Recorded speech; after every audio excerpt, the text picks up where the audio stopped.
What's going on, guys? JPS back for another video, and today we're going to be reacting to a video that dropped a couple weeks ago titled Why American Food is Banned in Europe. And I've heard that there are some new insights in this one that hopefully we can gather together. Now, the importance of food and what you put into your body is undermined heavily in the United States.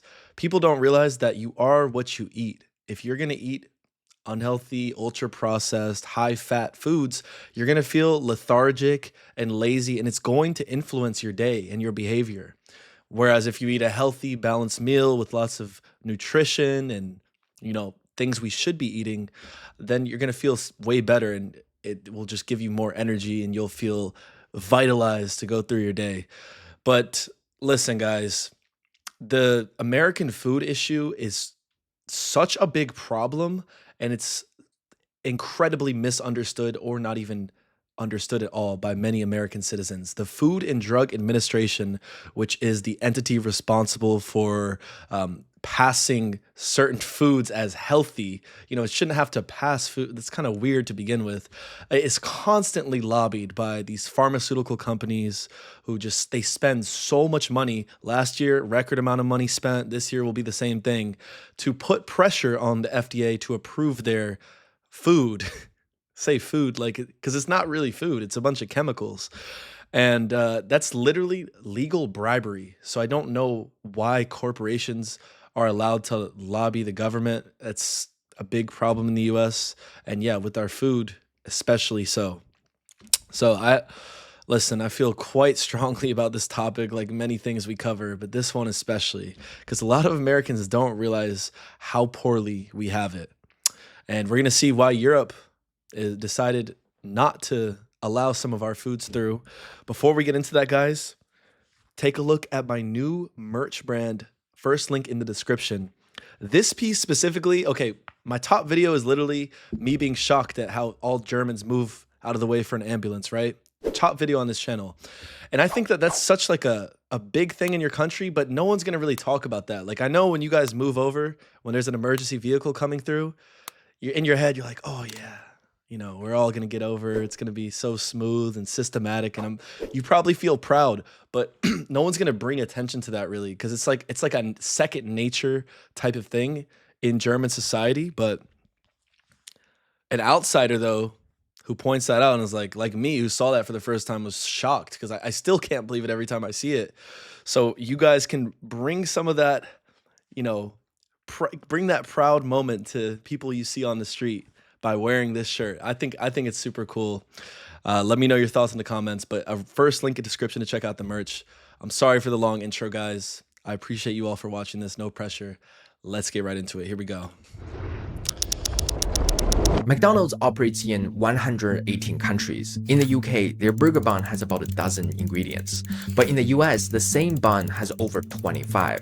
And up until 2016, one of those ingredients was a dough conditioner that's also used to manufacture yoga mats and shoes. And the CEO of McDonald's just went viral recently. Hey, who saw this video?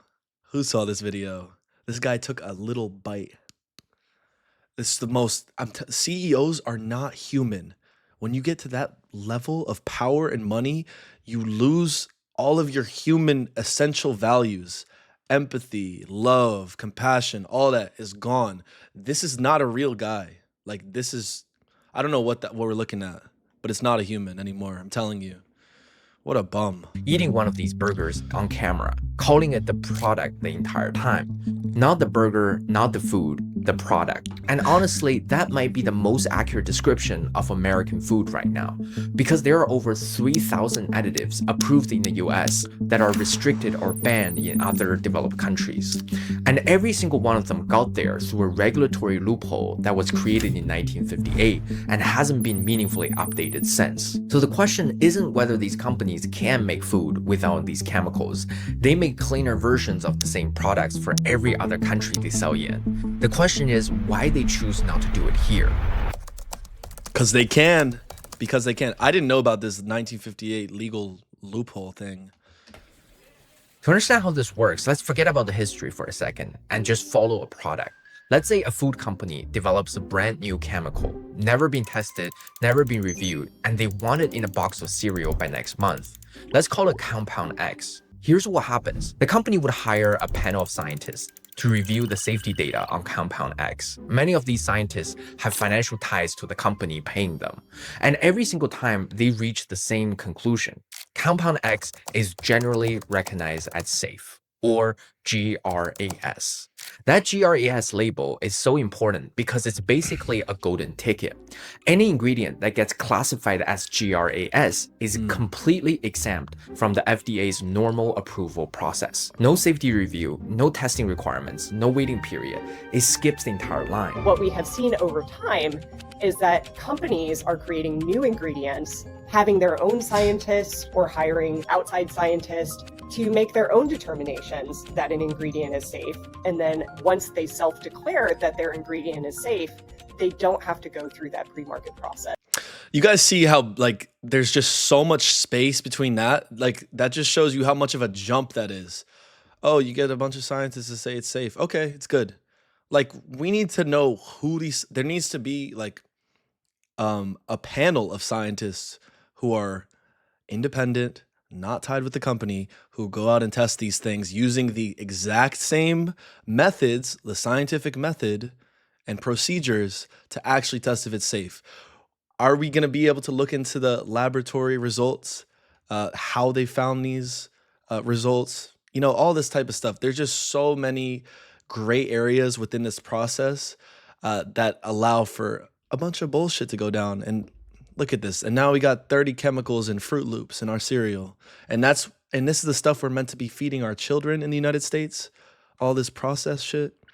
It's sad, guys. Like this is so sad. The FDA created this designation in 1958. And it was originally meant to cover things like salt, vinegar, and baking soda, stuff nobody needed to test because humans had been eating it for centuries. But by the 1990s, the FDA had a problem. You see, as food became more and more industrialized, hundreds of companies were submitting applications to try to get that golden ticket for the new ingredients they were using. And the agency didn't have the budget or the staff to review them all. The backlog was so long that it would take years to clear. So in 1997, under pressure from the Clinton administration's push to cut costs and speed up federal agencies, the FDA made a decision that changed everything. There was an announcement today by the Food and Drug Administration. Bettina Gregory has the story. Instead of requiring companies to submit their safety data for review, they made the whole process voluntary. That means the company doesn't have to submit its determination to the FDA. It doesn't have to share the safety data. It doesn't even have to tell the FDA that Compound X exists. It can just start putting it in food and shipping it to stores. Think about that for a second. That's like a student grading their own exam and the teacher saying, "You don't even have to show me the test. I'll just take your word for it." And this isn't a hypothetical edge case. Oh no. According to a 2022 analysis, companies have used this system to self-approve nearly 99% of new food chemicals since the year 2000. The Pew Research Center estimated in 2013 that roughly 1,000 ingredients had entered the food supply through this pathway without the FDA even knowing about them. The FDA's own former deputy commissioner for food admitted in 2014 that we simply do not have the information to... So get the information. Listen, maybe this wouldn't be a problem if we didn't have companies acting in their own self-interest and exploiting us for profit when it comes to the food industry. Like, yeah, if we had actually like trustworthy suppliers trying to give us healthy food and not influenced just by the dollar, that it would be a better situation. But this is like giving predators the key to a school full of children. I mean, we're all the children. We're just like, what are we supposed to do? And the FDA is the one who gave them the key.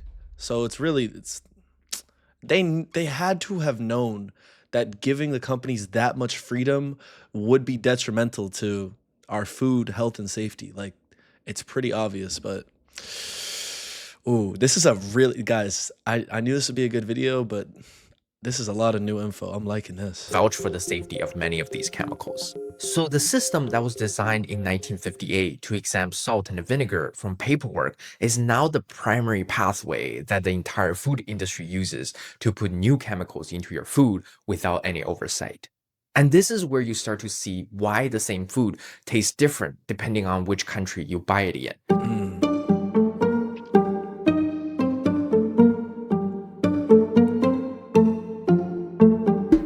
Take a mac and cheese from Kraft, for example. For decades, the US version got its color from something called yellow 5 and yellow 6. They are synthetic dyes derived from petroleum. But the UK version used something way healthier. They use paprika extract and beta-carotene, which is an orange pigment naturally found in carrots. Not because Kraft can't make it without the artificial dyes in the UK. It's because in Europe, yellow 5 and yellow 6 dyes requires a mandatory warning label that reads, may have an adverse effect on activity and attention in children.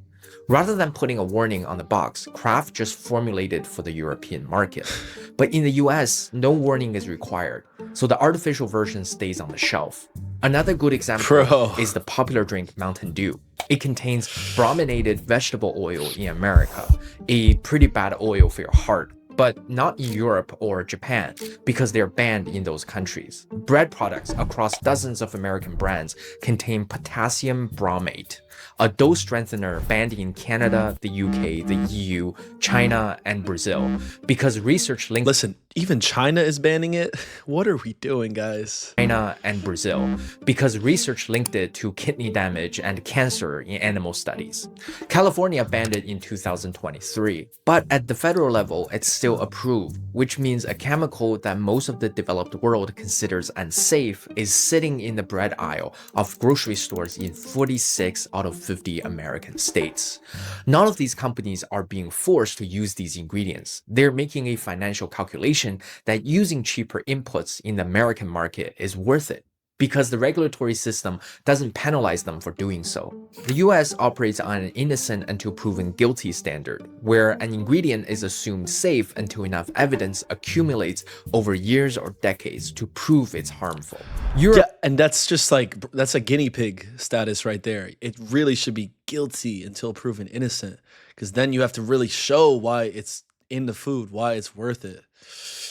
Uses the precautionary principle, which flips the logic. If there is uncertainty, a new ingredient doesn't get approved until the manufacturer can scientifically prove it's safe. And America hasn't switched to the European model for one straightforward reason. Both sides benefit from keeping it the way it is. For the FDA, reviewing every new additives would take years per ingredient and require a budget that they don't have. For the food companies, it's even simpler. Why spend millions on independent safety testing and wait 2 years for FDA approval when you can pay a fraction of that to certify food safety yourself? Back in 2010, when one company was questioned by the FDA about the safety of an ingredient called theobromine, they simply withdrew their voluntary notification, hired an independent contractor to declare it safe anyway, and kept using it. The FDA had no mechanism to stop them. The agency can't afford to enforce stricter rules, and the industry has no financial reason to follow them. That's how a loophole stays open for almost 7 decades. The GRAS loophole is basically a multi-billion-dollar subsidy for whoever can exploit it most creatively. And the companies exploiting it the best are the ones you've never heard of. Go to your kitchen right now and pick up the first packaged food you see. Could be a bag of Doritos, a can of Coca-Cola, a cup of yogurt, or a box of Cheerio. Flip it over and look at the ingredient list. Somewhere on there, you are almost guaranteed to see 2 words: natural flavors. That phrase is doing a lot of work because in most cases, the formulation behind those 2 words wasn't created by the brand on the front of the box. There are 3 major firms that engineer the flavors in almost everything Americans eat. The food brands hire them the way a restaurant hires a chef, except these chefs serve 300 million people and nobody knows their name. The biggest is a Swiss company called Givaudan. The second is an American company called IFF, which stands for International Flavors and Fragrances. And the third is another Swiss firm called Firmenich. Together, they control... Switzerland. What's going on, guys? Are you... This feels like a little bit of backstabbing. No, we don't know what they're doing. I'm sure IFF is worse than all the other companies, but natural flavors, a bit weird, right? Why can't you tell us what the flavors are? What is that? What does that mean? That's such a vague, like, and it's multiple things under that one umbrella term. So, like, what? Oh my God. Niche. Together, they control over 55% of a market worth over $40 billion a year. Givaudan alone holds roughly a quarter of the global market and offers over 2,200 different strawberry flavors in its category. Not 22, What? not 220, over 2,200 variations of a single fruit flavor, each one optimized for a different product and a different consumer base. IFF purchases roughly 8,500 raw materials from 2,300 suppliers worldwide, blending them into proprietary compounds that get licensed to the brands you see on the shelf. Okay. And every single one of those formulations is legally classified as a trade secret. So when you read natural flavors on the label, you're looking at a formula that could contain dozens of individual chemical compounds, solvents, and preservatives, none of which have been disclosed because trade secret law overrides ingredient transparency laws in the US. Okay. A question about that though. If trade secret law overrides transparency in the US, what about in the EU? Because there are trade secrets there as well. What happens with that? Like, we got to know. And here's why the secrecy matters so much to them. These formulations aren't just about making food taste good, they're engineered to make you eat more. Food scientists call it the bliss point, the precise combination of sugar, salt, and fat that triggers the strongest craving response without ever making you feel fully satisfied. It's why you can eat an entire bag of chips without feeling full, the same way you would after a home-cooked meal. Your body isn't registering food the same way because the formulation was specifically designed to bypass your satiety signal, the part of your brain that's supposed to tell you, okay, you're full, stop eating. And the bliss point isn't a general target. It's calculated down to the milligram for each individual product. Researchers have found that there is a specific concentration of sugar where the craving response peaks. And if you go even slightly above that concentration, the product starts to taste too sweet, and people would eat less of it. So the flavor company aren't just making food taste good, they're finding the exact mathematical ceiling of how much pleasure your brain can process before it tells you to stop. Why can't we just eat normal foods? Like, oh, the US is such a great example though, because the bliss point is used in so many different products. And most Americans know about this, even if they haven't heard about this term or this formula specifically. We know that the food is being engineered to make us eat more. And you can just tell it's so chemical. That's not right. It's not right. That's crazy. Like, and I know exactly, like, one is just not enough. Two is not enough. Five's not enough. You just keep on. I think with chips, it's really the bliss point comes into effect, and also candies. That's where like they are rinsing us. They got us like their hand around us. They're in control of us. And then they're parking the formula right below that line. That's why you reach the bottom of the bag and think, I didn't even realize I was still eating. That was the design working as intended. And the reason these companies guard these calculations so aggressively is because getting the bliss point right on a single product can be worth hundreds of millions of dollars in annual sales. Ultra-processed foods built on these formulations now make up nearly 60% of the average American adult's diet. And the number has been climbing up nearly 60%. Wow. And what's even worse about this graph is it's 1 to 18, they're eating like almost 10% more ultra processed foods compared to people who are older. So the next generation is hooked even more. And I think that trend will continue. Who knows? In 10 years, it might be 1 to 18 years old is 70% of their diet is ultra processed. That is crazy. And look, male, female, like there's really not much of a difference at all. It's all of us. It's so like, and also we're hurting ourselves because this just creates negative health outcomes and puts more of a strain on our healthcare systems because people are not healthy, you know? Higher rates of cancer, obesity, all of that.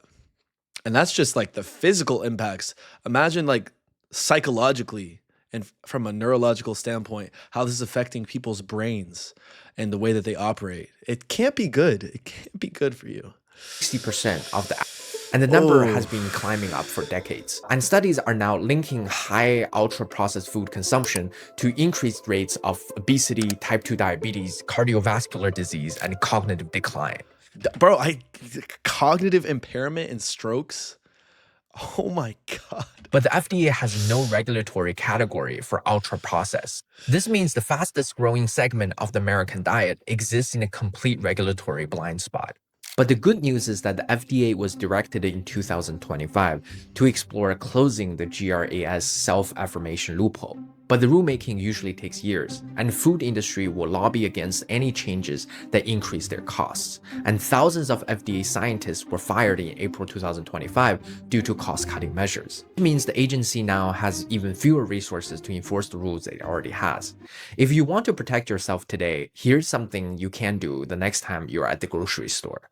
Before you put something in your cart, flip it over and count ingredients. If the list has more than 5 ingredients you can't pronounce or wouldn't find in home kitchen, just put it back.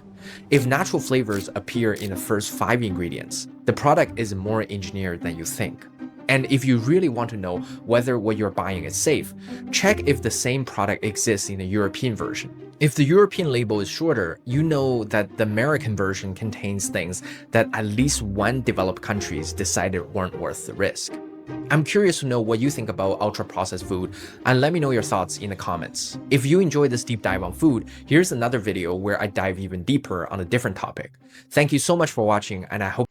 Okay, guys, first of all, Plain Capital, original video link down below. Go show this guy some love. That was a fantastic video.